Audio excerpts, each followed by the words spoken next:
오늘 은혜 받으실 하나님의 말씀을 함께 봅니다. 민수기 13장 25절에서 33절 말씀. 우리 함께 일어나서 저와 같이 제가 한 절 여러분들이 한 절에서 33절까지 교독합니다. 40일 동안 땅을 정탐하기를 마치고 돌아와 아란 광야 가스대에 이르러 모세와 아론과 이스라엘 자손의 온 회중에게 나와 그들에게 보고하고 그 땅의 과일을 보이고 모세에게 말하여 이르되 당신이 우리를 보낸 땅에 간즉 과연 그 땅에 젖과 꿀이 흐르는데 이것은 그 땅의 과일이니이다. 그러나 그 땅 거주민은 강하고 성읍은 견고하고 힘이 뿐 아니라 거기서 아낙 자손을 보았으며 아말렉인은 남방 땅에 거주하고 헷인과 여부스인과 아모리인은 산지에 거주하고 가나안인은 해변과 요단가에 거주하더이다.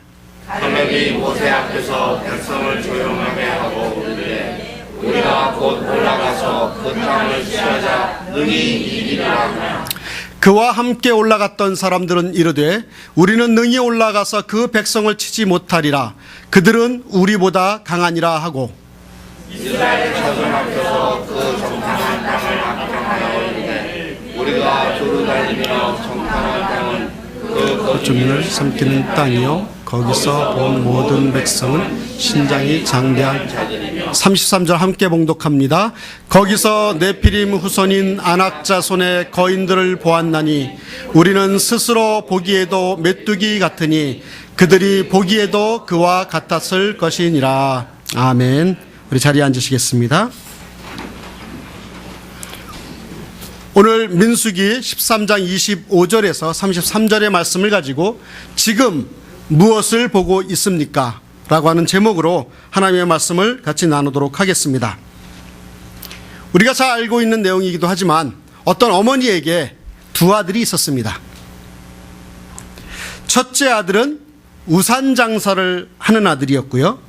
둘째 아들은 남학신 장사를 하고 있는 아들이었습니다. 그런데 이 어머니의 얼굴에는 항상 근심이 떠날 날이 없었습니다. 비가 오는 날이면 우리 남학신 장사하는 아들이 공치는 날이네. 그거 근심합니다. 해가 짱하고 뜨는 맑은 날이면 아이고 우리 우산 장사를 하는 우리 아들이 굶어 죽겠네 하면서 근심합니다. 하루도 이 어머니의 얼굴에서 근심과 그 수심이 떠나지 않는 모습을 본 옆집에 지혜로운 아주머니가 와서 이렇게 충고를 합니다. 아주머니, 왜 그렇게 항상 울상이십니까? 라고 그렇게 이야기를 해요. 그러면서 하는 이야기가 이런 이야기를 합니다. 좀 이렇게 생각해 보십시오. 비 오는 날이면 오늘은 우산 장사하는 아들이 돈 벌겠네.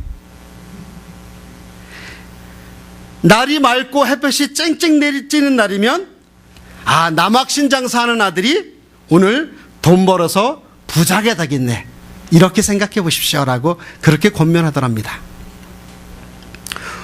오늘 저와 여러분들이 이 이민 생활 속에서 또한 유학 생활 속에서 또 우리의 가정 속에서 또 우리의 교회에서 우리는 하루하루 살아가며 많은 근심과 주변 환경에 대한 중압감으로 인해서 영적 침체를 경험하고 살아가고 있습니다.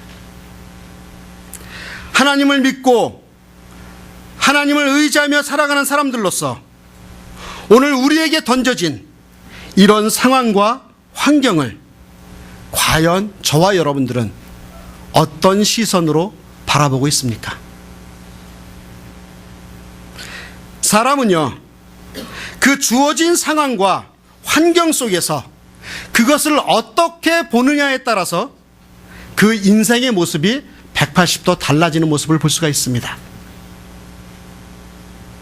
오늘 본문에 보면 이스라엘 백성들은요, 이제 하나님의 주신 그 약속의 땅, 젖과 꿀이 흐르는 가나안에 들어가기 전에 그 땅이 정말로 젖과 꿀이 흐르는지, 우리가 살 만한 땅인지 확인하기 위해서 12명의 정탐꾼을 보냅니다. 그래서 이스라엘 백성들은 그 정탐꾼을 보내는 그 과정을 통해서 두 가지를 점검을 해야 합니다. 첫 번째는 과연 하나님께서 말씀하셨던 그 땅이, 말로만 들었던 그 가나안 땅이 과연 우리가 살만한 그런 땅인가? 그리고 또 한 가지는 과연 우리의 힘으로 그 땅에 살고 있는 가나안 족속을 몰아내고 우리가 살아갈 수 있을 것인가? 이것을 점검해야 되었어요.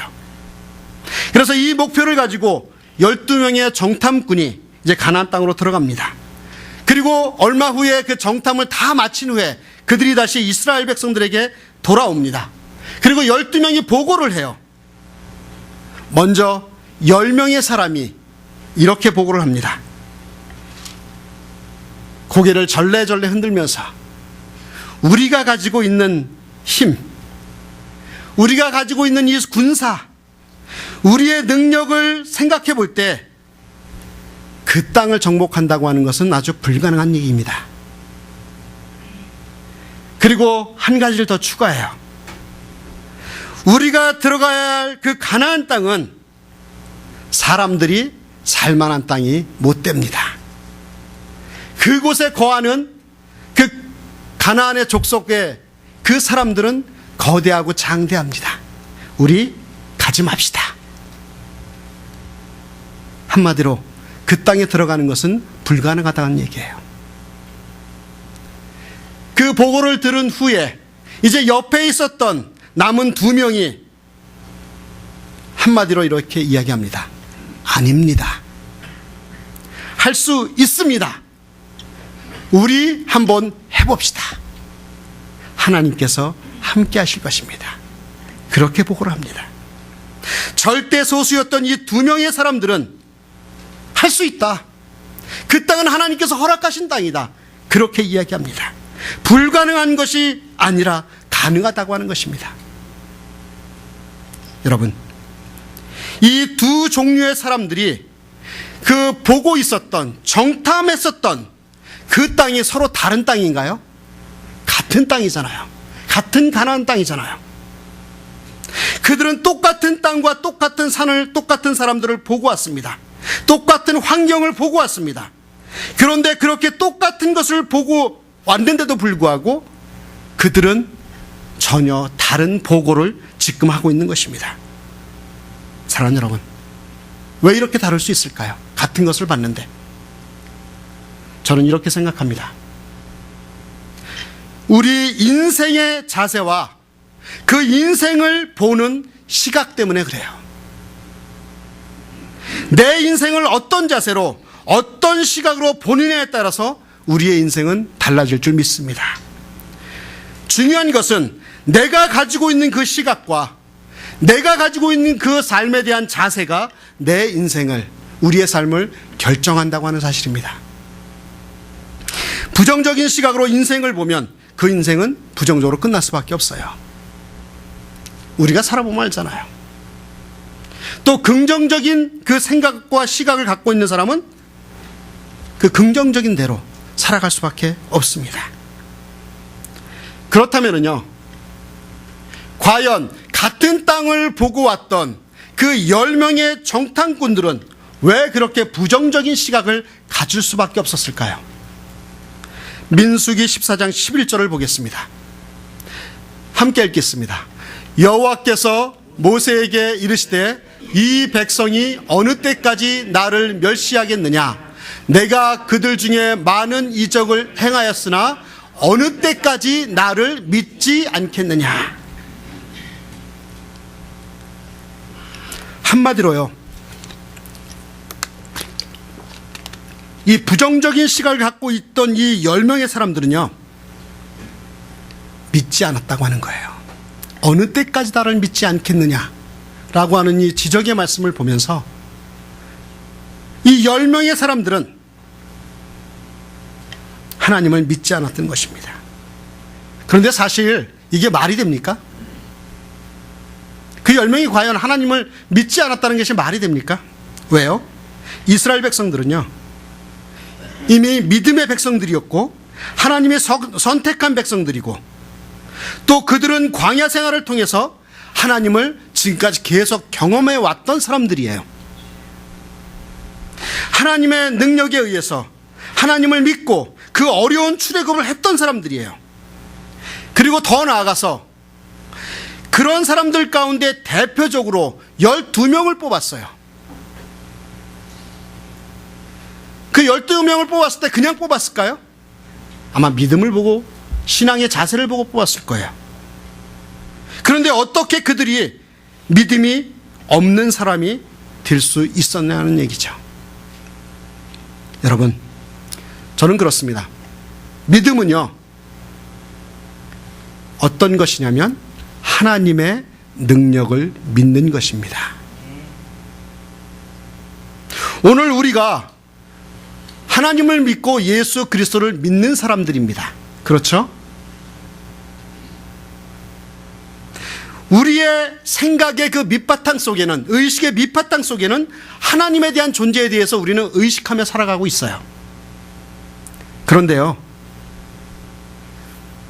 우리가 그렇게 하나님을 인식하고 살아가고 있기는 하지만, 하나님을 믿는다고 하고는 있지만, 지금 내 앞에 있는 어떤 난제와 어떤 어려운 상황 속에서 내가 가진 그 믿음을 과연 그 막혀져 있는 나의 어려운 상황 속에 얼마나 적용하며 살아가느냐, 그 얘기입니다.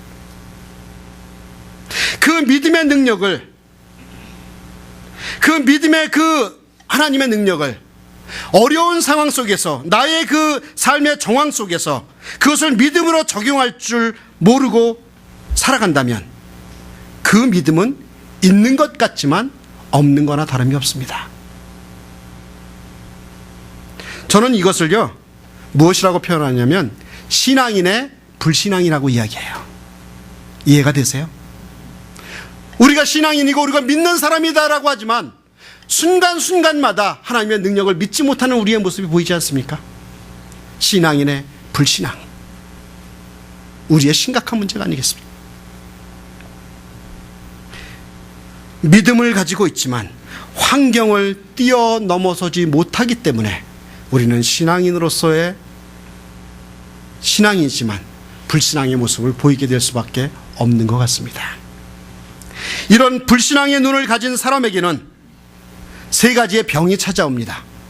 첫 번째 병이 뭐냐면 악평이라고 하는 병이에요. 32절 상반절을 보면 이렇게 이야기하고 있습니다. 이스라엘 자손 앞에서 그 정탐한 땅을 악평하여 이르되 라고 이야기하고 있습니다.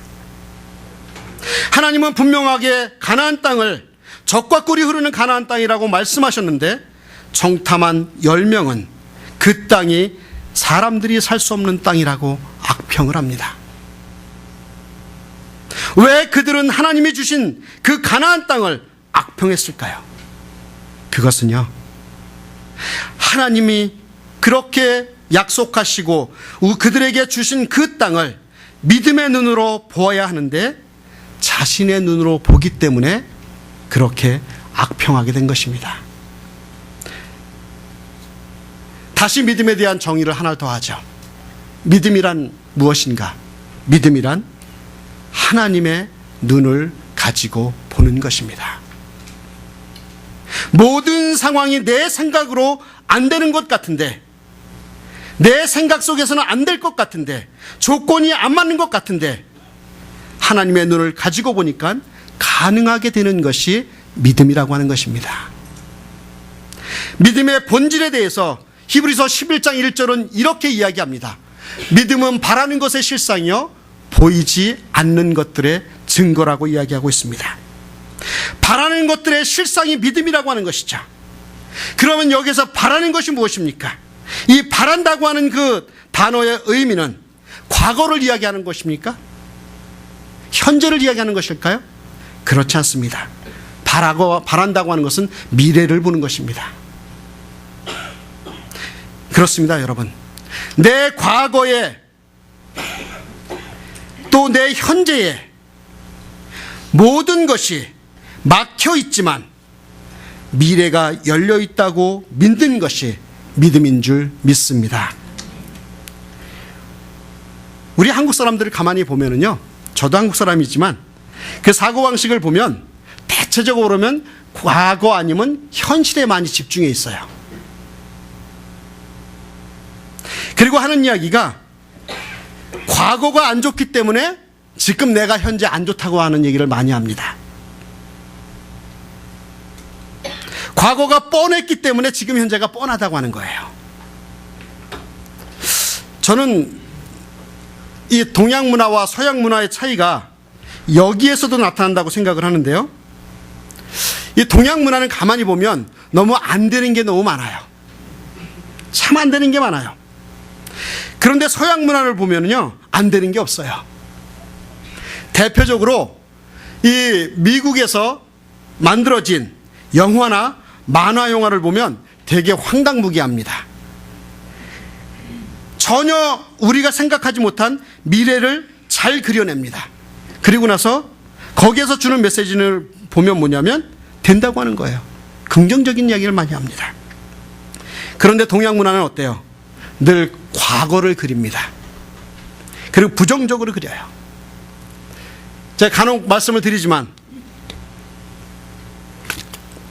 우리 한국 남자들이 이야기를 할 때 가만히 들어보면 가장 많이 사용하는 단어 중에 하나가 뭐예요?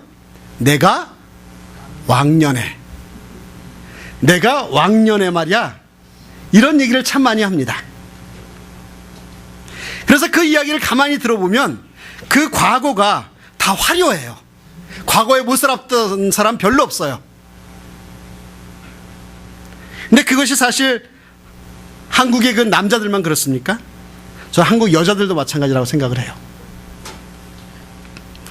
제가 이전에 한국에 있을 때 저희 어머니와 이야기를 하다 보면 대부분의 많은 이야기들이 과거 이야기예요.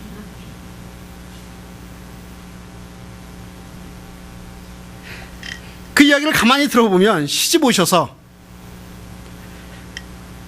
그 할머니 밑에서 혹독하게 시집살이 하던 이야기를 항상 하십니다. 그리고 손 아래 그 시누이들과 시동생이 5이었는데 그 시동생과 시누이를 수발든다는 이야기를 항상 하십니다. 이해는 해요. 연세가 드신 분이 뭐 우리 민족의 장래가 어떻고 통일이 언제가 될 것인가 그 이야기를 하기는 좀 그러시잖아요. 좀 그런 이야기는 좀 하기는 어색하겠지만 아무튼 앉았다면 저희 어머니는 옛날 얘기를 참 많이 하십니다. 우리 중에도 그런 분이 있죠. 내가 왕년에는, 내가 옛날에는 이렇게 신앙생활을 했는데, 이런 직분을 받았는데, 옛날에는 교회에서 안 해본 일이 없고 다 했는데 하면서 늘 모였다 하면, 만났다 하면 옛날 이야기를 하시는 분들이 간혹 있습니다. 여러분, 왜 우리 한국 분들이 이렇게 과거에 얽매여서 살아갈 수밖에 없을까요? 가만히 보면은요, 우리 말에도 보면 그 원인을 분석해 보면 인사를 보면 어때요? 아침에 보면 안녕하셨어요 라고 이야기하죠. 그 다음에 또 뭐라 그래요? 밤새 별일 없으셨어요. 무슨 뜻이에요? 그 얘기예요. 아직 안 죽었죠? 그리고 그 얘기 하잖아요. 저도 어렸을 때 그 얘기를, 어른들 만나면 진지 잡수셨어요? 이 인사 참 많이 했습니다. 그건 뭐예요? 우리 민족은 늘 밥 먹을 것을 걱정하며 살아왔던 민족이에요. 그러다 보니까 언제 내일을 생각합니까? 언제 과거와 현재가 걱정이지 미래를 생각해 봤겠어요? 오늘 먹을 것이 있을까 없을까를 걱정하고 살고 있는데 내일에 대한 걱정은 어떻게 보면 사치였습니다. 그런데 약 100여 년 전에 우리 민족에게 미래라고 하는 100년 대계가 열립니다. 어떻게 해요? 복음이 들어왔어요. 말씀이 들어왔어요. 미래를 볼 수 있는 믿음의 눈이 우리 민족에게 열려졌습니다. 바로 그것이, 믿음은 바라는 것들의 실상이라고 하는 의미로 함께 묵상해 볼 수 있는 그런 것이 아닌가 생각을 합니다.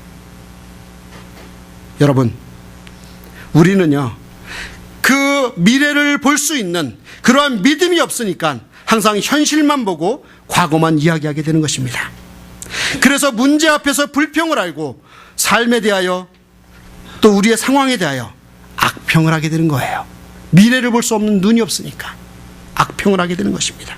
문제만 보니까 미래가 닫혀 있고 오늘이라는 문제 앞에서 한 걸음도 나가지 못하니까 우리는 악평할 수밖에 없는 것입니다. 두 번째, 불신앙을 가진 그 불신앙의 눈을 가진 사람에게 나타나는 두 번째 병이 있는데 그것은 과장, 허풍입니다. 불신앙을 가진 그 눈을 가진 사람에게 나타나는 것, 과장합니다. 허풍합니다. 32절 하반절에서 33절 중반절에 보면 이렇게 이야기하고 있습니다. 우리가 두루 다니며 정탐한 땅은 그 거주민을 삼키는 땅이요, 거기서 본 모든 백성은 신장이 장대한 자들이며 거기서 네피림 후손인 아낙 자손의 거인들을 보았다라고 이야기합니다. 한마디로 무슨 이야기입니까? 가나안 땅은 사람이 살만한 땅이 못 된다고 이야기합니다. 또 가나안 땅에 사는 사람들의 신장이 너무 커서 우리가 상대할 수 없는 거인들이라고 하는 것입니다. 여기서 이게 문제예요. 하나같이 그 10명의 정탐꾼들은 진실보다 더 크게 과장하고 있는 거예요. 허풍 떨고 있는 것입니다. 자신들이 그 땅의 모든 것을 보았다는 것입니다. 자신들이 보니까 모든 백성이 다 키가 커서 거인이라고 하는 거예요. 여러분, 제가 이렇게 상상해 보건대 과연 그들이 가나안 땅 모든 것을 보았겠습니까? 정말 그곳 사람들은 다 키가 3m 이상이 넘는 거인들이었을까요? 그렇지 않은 거예요. 가끔 제가 목회하면서 이런 말을 듣습니다. 목사님, 큰일 났습니다. 그래서 제가 물어봅니다. 무엇이 그렇게 크게 큰일 났냐고. 들어보면은요, 별거 아니에요. 이렇듯 우리에게는 알게 모르게 내가 가지고 있는 사실에 대해서 조금 덧붙이고 과장하고 심지어는 허풍을 떠는 그런 성향이 우리에게 있습니다. 왜 이런 그 허풍을 떠는 과장하는 그런 버릇이 있을까요? 그것은요, 우리가 처한 지금의 현실 앞에 나에게 주어진 그 일을 내가 잘 감당하지 못할 때, 내 능력이 턱없이 부족함을 느낄 때 사람들은 그것을 과장합니다. 그리고 그것은 당연히 내가 못할 수밖에 없는 일이라고 허풍을 떱니다. 왜요? 그렇게 이야기해야 그것을 하지 못한 것에 대해서 내가 정당해지니까 그래요. 이해가 되세요? 내가 하지 못한 일에 대해서, 나의 잘못에 대해서, 또 내가 할 수 없는 능력의 이상의 것을 요구하는 그 상황 속에서 내가 할 수 없는 것을 정당하기 위해서 사람들은 허풍을 떨고 또 과장을 합니다. 여러분, 문제는요, 문제 자체에 있는 것이 아니라 과장하는 데 있어요. 허풍 떠는 데 있어요. 그래서 저는 이 문제에 대해서 허풍을 떠는 사람들에게 이런 말을 좀 해주고 싶어요. 따라서 해봅시다. 문제를 문제시하면 정말 문제입니다. 정말 문제입니다. 그러나 여러분, 문제를 문제시하지 않으면 문제는 전혀 문제가 아닙니다. 아멘. 우리가 때때로 우리의 문제를 너무 확대하고 과장하기 시작하면 우리의 시선은 자꾸 문제만 바라보고 문제에만 집중하게 되어져 있습니다. 그리고 늘 내 시각으로 문제를 보니까 하나님이 개입하실 여지가 없어지는 것입니다. 그렇게 되어서 문제가 너무 크다고 생각하니까 시도하기 전에 포기합니다. 그리고 자기를 정당화하기 위해서 과장하고 허풍을 떱니다. 이것이 불신앙의 눈을 갖고 있는 사람의 특징이라고 하는 거예요. 상처라고 하는 겁니다. 세 번째, 불신앙의 눈을 가진 사람에게 나타나는 것 중에 하나가 뭐냐면 자기 비하입니다. 열등감이죠. 33절 하반절을 함께 읽겠습니다. 시작. 우리는 스스로 보기에도 메뚜기 같으니 그들이 보기에도 더 안타깝을 것이니라. 아멘. 이제 이스라엘 백성들이 가나안 사람들과 비교해서 자신들이 뭐라 그래요? 메뚜기 같다고 이야기합니다. 참으로 그런 모습을 보니까 비참한 자기 비하, 비참한 자기 학대, 자기 열등감에 빠져 있는 그런 모습을 볼 수가 있죠. 그래서 이러한 사람들은 자기 자신에게뿐만이 아니라 다른 사람들조차 비하하고 깔보고 또 내려놓고 보는 그런 모습들을 볼 수가 있습니다. 심지어는 가족에게조차 그런 이야기를 해요. 어떤 분이, 남편이 이런 이야기를 합니다. 아, 우리 아내는 천재야. 한국말로 해석을 해보면 용서하고 들으십시오. 천재는 천하에 재수 없는 여자. 아, 우리 아내는 천재라고 하는 거예요. 그렇게 자기 아내를 비하해요. 아이들에 대해서는 어떻습니까? 자식놈들이라곤 한 놈도 내 마음에 드는 놈이 없다고. 또 우리의 속해 있는 교회에 대해서는 어떻게 이야기합니다? 어떻게 이야기합니까? 아, 우리 교회는 은혜도 없고 사랑이라고 하는 눈꼽만치도 없다고. 그렇게 자기 자신에 대하여, 심지어는 타인과 가족과 교회에 대하여 자기 비하를 하고 열등감을 갖고 있는 사람들을 만납니다. 그러나 여러분, 주님은요, 우리 자신을 비하하는 것을 싫어하실 뿐만이 아니라 더 나아가서 우리 자기 자신을 사랑하라고 말씀하고 있습니다. 마가복음 12장 31절에 뭐라고 이야기해요? 내 이웃을 내 몸과 같이 사랑하라고 말씀하고 있습니다. 다른 사람을 사랑하기 원한다면 먼저 누구를 사랑하라고요? 자기 자신을 사랑하라고 이야기하고 있습니다. 성경은 건강한 자기 사랑을 부정하지 않습니다. 오히려 권합니다. 오히려 자기 자신을 귀하게 여기는 사람은 다른 사람도 귀하게 여기게 된다고 하는 것입니다. 그리고 더 나아가서 자신의 허물을 용서하는 사람이 되어야, 만일 우리가 자신의 허물을 용서하지 못한다면 다른 사람의 허물도 용서하지 못하는 그런 사람이 된다고 이야기하고 있습니다. 사랑하는 여러분, 우선적으로 내 안에 나에 대한 용서와 사랑의 경험을 만들어야 될 줄 믿습니다. 내가 나의 실수에 대해서 관용적으로 받아들인다면 다른 사람들의 실수도 관용적으로 받아들일 수 있을 줄 믿습니다. 내가 내 자신에게 어떤 대접을 하고 있는가가 아주 중요합니다. 신앙생활에 있어서 나를 사랑하는 것은 하나님의 뜻인 줄 믿습니다. 여러분들 자신에 대해서 자신감을 가지세요. 귀하게 창조된 여러분들입니다. 사랑하는 여러분, 제 주머니에, 지갑에 보면 100불짜리가 있습니다.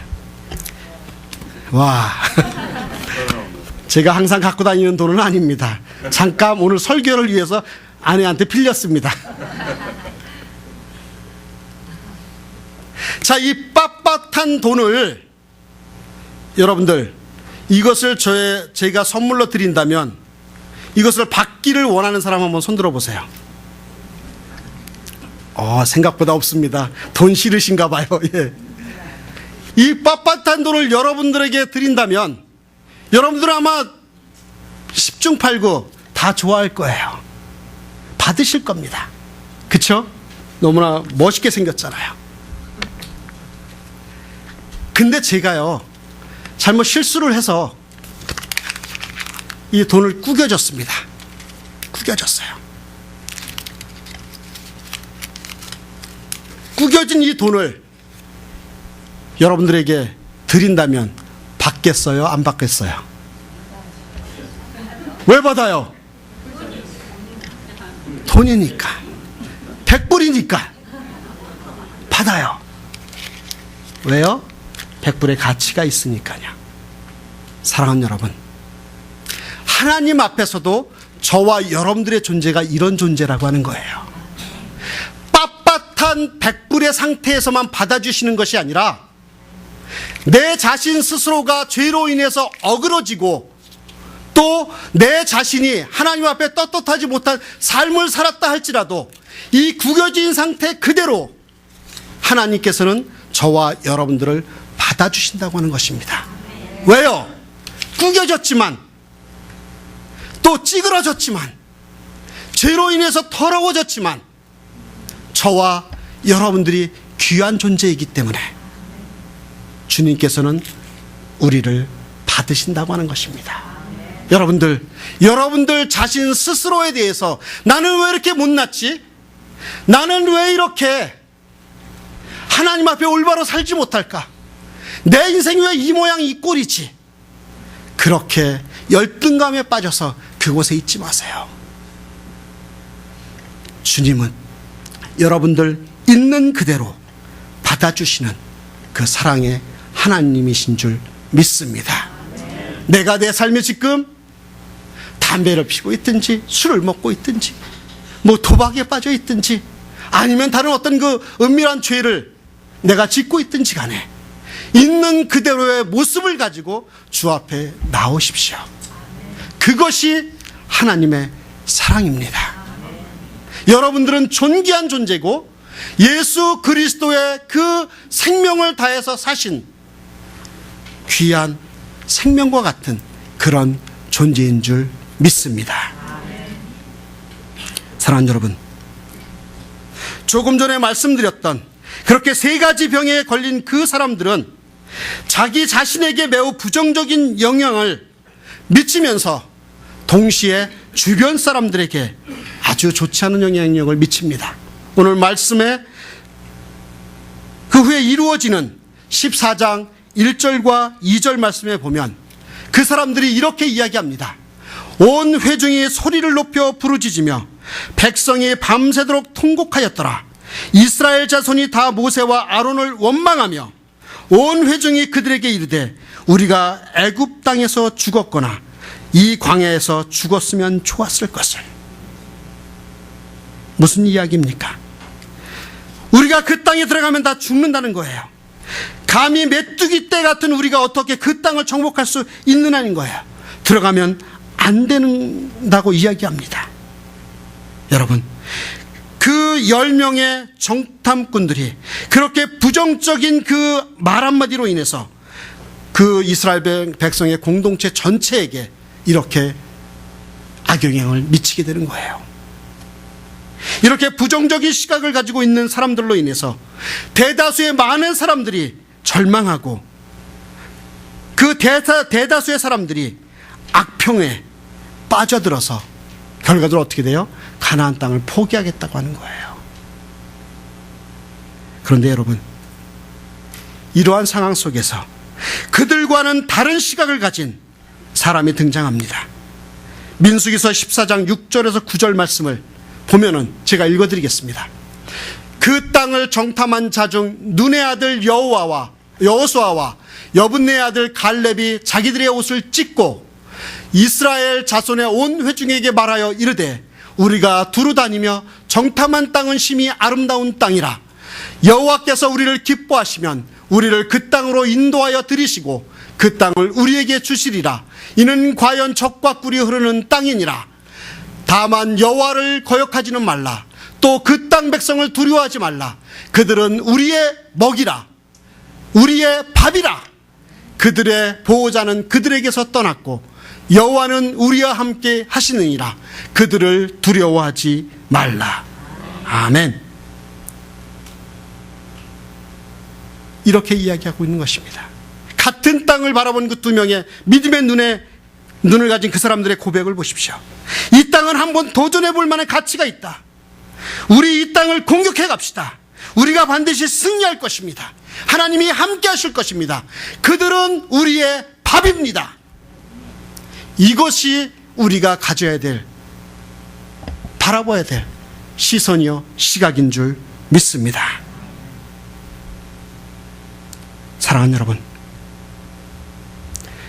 그 10명의 신앙인의 불신앙의 시각으로 그 삶을 바라보는 것이 아니라 신앙인의 믿음의 시각으로 우리의 삶을 바라보는 저와 여러분들이 되었으면 좋겠습니다. 여러분, 믿음이 무엇입니까? 세 번째 믿음에 대해서 제가 질문합니다. 믿음은요, 내 눈을 포기하고 하나님의 눈으로 세상을 바라보는 것입니다. 하나님의 눈을 갖고 이 땅에서 살아가는 것을 믿음 생활이라고 이야기합니다. 지금까지 나는 내 눈만 가지고 살았습니다. 내 눈에 보이는 것이 전부였습니다. 내 귀에 들려오는 것이 전부였어요. 그러나 예수 그리스도를 구세주로 영접하는 그 순간, 성령께서 내 마음속에 거하시기 시작하는 그날부터 우리는 하나님의 눈을 갖기 시작되는 줄 믿습니다. 사람의 눈으로 보면 다 불평하고 악평을 해야 합니다. 그런데 하나님의 눈으로 보니까 달라 보이는 겁니다. 사람을 삼키는 땅이 아니라 사람을 살리는 아름다운 땅인 줄 믿습니다. 사람이 살 수 없는 땅이 아니라 사람을 살 수 있는 그러한 땅인 줄 믿습니다.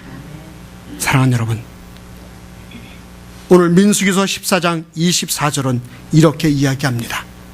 그러나 내 종 갈렙은 그 마음이 그들과 달라서 나를 온전히 따랐은즉 그가 갔던 땅으로 내가 그를 인도하여 드리리니 그의 자손이 그 땅을 차지하리라. 갈렙은 또 여호수아는 그 사람들과 보는 시각이 달랐다고 하는 것입니다. 사랑하는 여러분, 과연 여러분과 제가 세상 사람들과 다른 것이 무엇이 있을까요? 세상이 불평하고 있을 때, 세상이 실망하여서 낙심하고 있을 때, 심지어는 대다수의 믿는 사람들이 그냥 교회 생활이라고 하는 것은 그런 거야, 믿음 생활이라고 하는 것은 그런 것이야 라고 그렇게 악평하고 있을 때 우리는 분연히 일어나서, 여러분, 신앙생활이라고 하는 것은 그런 것이 아닙니다. 우리 교회는 그냥 그런 교회가 아닙니다. 하나님의 사람이란 그렇게 악평하고 불평하고 모든 것을 함부로 행동하는 존재가 아닙니다. 그렇게 분연히 일어나서 그것을 외칠 수 있는 저와 여러분들이 되었으면 좋겠습니다. 마지막으로 예화 하나만 드리고 말씀을 마칠까 합니다. 그 링컨 대통령이요, 남북전쟁의 승패가 가늠할 중요한 전쟁에 처하게 되었습니다. 그래서 모든 장군들과 병사들이 기도했습니다. 그럴 때 한 사람이 링컨 대통령에게 이렇게 말을 합니다. 각하, 하나님이 우리 편이시면 전쟁에 승리할 수 있습니다. 맞습니까? 그런데요, 거기에 덧붙여서 링컨 대통령은 이렇게 이야기합니다. 아닐세, 그것보다 더 중요한 것은 우리가 하나님 편에 서야 되네. 믿습니까? 내가 하나님 편에 선다면, 그리고 하나님이 내 마음과 내 영혼을 굽어 살펴주신다면 여러분, 무엇이 문제겠습니까? 그것을 바라볼 수 있는 시선이 되었으면 좋겠습니다. 여러분들 눈에는 지금 무엇을 보고 있습니까? 여러분들 눈에 아른아른거리는 것이 무엇입니까? 당장 내일 산적해 있는 해야 될 일들입니까? 동그란 게 왔다 갔다 하세요? 돈이 왔다 갔다 하세요? 아니요. 우리가 지금 무엇을 보고 있느냐에 따라서 우리의 인생이 결정될 줄 믿습니다. 여호수아와 갈렙같이 믿음의 눈을 가지고 우리의 삶을 적과 꿀이 흐르는 가나안 땅을 향해서 그 발걸음을 내디딜 수 있는 저와 여러분들 또 우리 한마음 가족 되기를 주의 이름으로 축원합니다.